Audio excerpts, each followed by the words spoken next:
102 സീറ്റുമായി കോൺഗ്രസിന്റെയും UDFിന്റെയും ചരിത്രത്തിലെ ഏറ്റവും വലിയ വിജയമാണ് നമ്മൾ നേടിയത്. കോൺഗ്രസ് നിയമസഭാ കക്ഷി നേതാവിനെ തെരഞ്ഞെടുക്കുവാനുള്ള ആദ്യഘട്ട നടപടികൾ പൂർത്തിയായി. രണ്ടാം ഘട്ട നടപടികളിലേക്ക് AICC കടക്കുന്നു. നമുക്കിത് സന്തോഷത്തിൻ്റെയും അഭിമാനത്തിൻ്റെയും നിമിഷങ്ങളാണ്. ഇത്തരമൊരു സാഹചര്യത്തിൽ പാർട്ടിക്കും മുന്നണിക്കും ബുദ്ധിമുട്ടുണ്ടാക്കുന്ന ഒന്നും നേതാക്കളുടെയും പ്രവർത്തകരുടെയും ഭാഗത്തു നിന്നുണ്ടാകാൻ പാടില്ല. ചേരി തിരിഞ്ഞ് പ്രകടനങ്ങൾ നടത്തുന്നതും ഫ്ലക്സുകൾ സ്ഥാപിക്കുന്നതും ഒഴിവാക്കണം.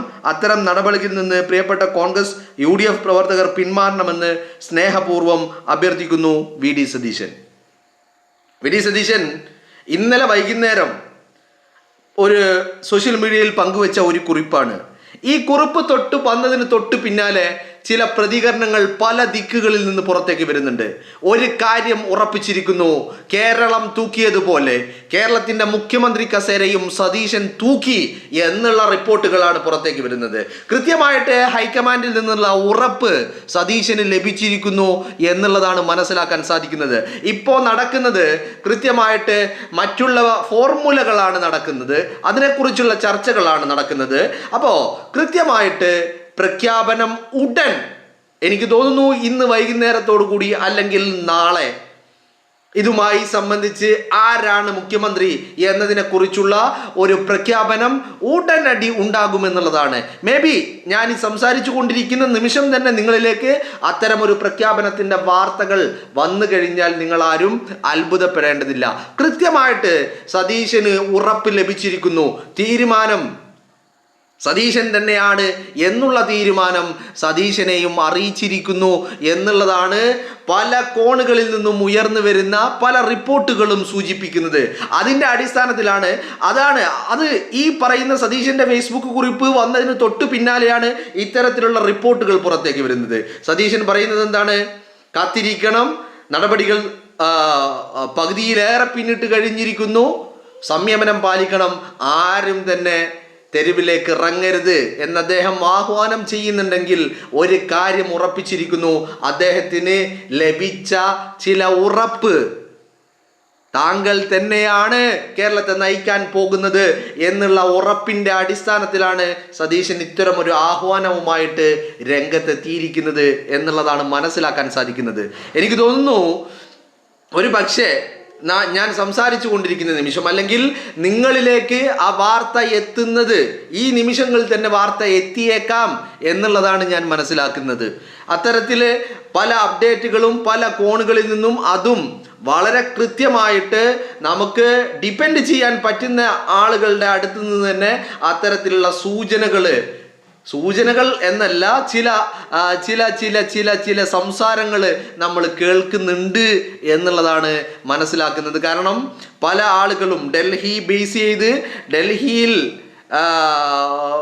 ചുറ്റിപ്പറ്റി ജീവിക്കുകയും അവിടങ്ങളിൽ ജീവിക്കുന്ന മലയാളികളായിട്ടുള്ള പ്രഗത്ഭരായിട്ടുള്ള പല ആളുകളുടെയും ചില പ്രതികരണങ്ങൾ അത്തരത്തിൽ തന്നെയാണ് പുറത്തേക്ക് വരുന്നത്.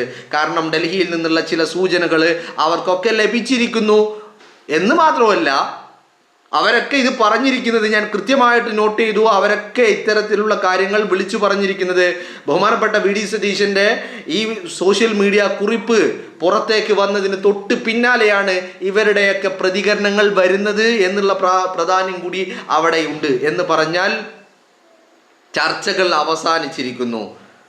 കേരളത്തെ സതീശൻ നയിക്കും. ജനവികാരത്തെ മാനിച്ചുകൊണ്ട്, സതീശൻ ഉണ്ടാക്കിയ ഓളത്തെ മാനിച്ചുകൊണ്ട് ഹൈക്കമാൻഡ് അത്തരത്തിലൊരു തീരുമാനത്തിലേക്ക് എത്തിയിരിക്കുന്നു. ആ തീരുമാനം സതീശനെ അറിയിച്ചിരിക്കുന്നു എന്നുള്ളതാണ് മനസ്സിലാക്കാൻ സാധിക്കുന്നത്. അദ്ദേഹത്തിൻ്റെ ഫേസ്ബുക്ക് കുറിപ്പിൽ അത് കൃത്യമായിട്ട് ഒളിഞ്ഞു കിടക്കുന്നുണ്ട്. അദ്ദേഹം അത് പ്രഖ്യാപിക്കേണ്ട വ്യക്തി ഞാൻ മുഖ്യമന്ത്രിയാണ് എന്ന് അദ്ദേഹം വിളിച്ചു പറഞ്ഞിട്ടല്ല കേരളം അറിയേണ്ടത്. അത് പ്രഖ്യാപിക്കേണ്ടത് AICC ആണ്, ഹൈക്കമാൻഡ് ആണ് എന്നുള്ളത് കൊണ്ട് മാത്രമാണ് അദ്ദേഹം അത് വിളിച്ചു പറയാതിരിക്കുന്നത്. ആ ഒരു സെൻറ്റൻസ് വളരെ കൃത്യമായിട്ട് നമുക്ക് മനസ്സിലാകും.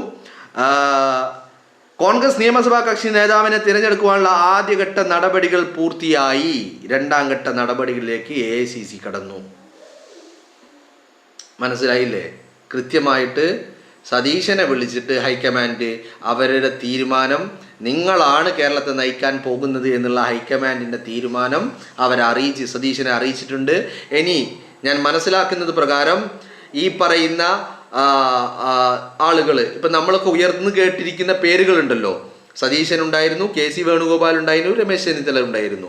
ഈ പറയുന്ന സതീശൻ മുഖ്യമന്ത്രി സ്ഥാനത്തേക്ക് മറ്റുള്ളവരെ രണ്ടുപേരെയും എങ്ങനെ അക്കമഡേറ്റ് ചെയ്യാം എന്നുള്ള ഫോർമുലയാണ് ഇപ്പോൾ ഉയർന്നുകൊണ്ടിരിക്കുന്നത്. അതിൽ ഏറ്റവും പ്രധാനപ്പെട്ടിട്ട് എനിക്ക് മനസ്സിലാക്കാൻ സാധിക്കുന്നത്, ലഭിച്ചിരിക്കുന്ന സൂചന പ്രകാരം KC ഇല്ല, KC ഡൽഹിയിൽ തന്നെ തുടരും.